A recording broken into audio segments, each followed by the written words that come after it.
into Sumerian tablets, Enuma Elish and Epic of Atrahasis. They talk about these gods, the Anunnaki or the Anuna, the gods that came from heaven to earth, all right, and built this advanced civilization. The Hopi and the Lakota, they call them the Star Brothers, right? No matter where you go on the planet. Dogon tribe, they call them the Nomo, right? In Australia, they call them the Pleiadians. No matter where you go, they all say the same thing, that people from another place came here and brought this wisdom and knowledge and imparted it on us. And they also say that they were seated on this planet.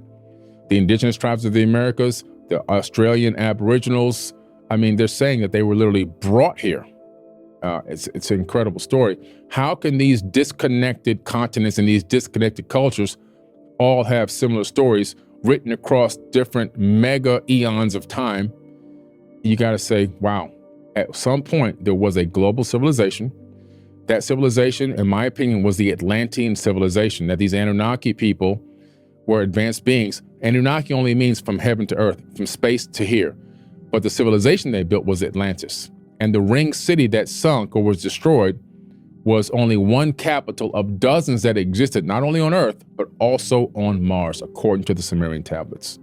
So like the Enuma Elish, the ancient Babylonian text, which dates around 700 BC, I believe, to these other texts that you're mentioning, having these similar explanations of these beings that came down here, describe what the understanding of human civilization is versus, you know, what happened a couple 100,000 years ago with this creation story and how they obviously differ. Sure. What's accepted by 85.2% of the planet is that about 6,000 years ago, the Earth was formed. And people were... I guess that's crazy with what? Just like the Catholic Church, Christianity, even Islam, Muslims. But not everybody in those religions believe the 6,000. No, but this is a general. Sure. This is where they go. This is this 6,000-year-old theory. And Adam and Eve was created out of the dust, and that two people made it and created 8 billion people on the planet.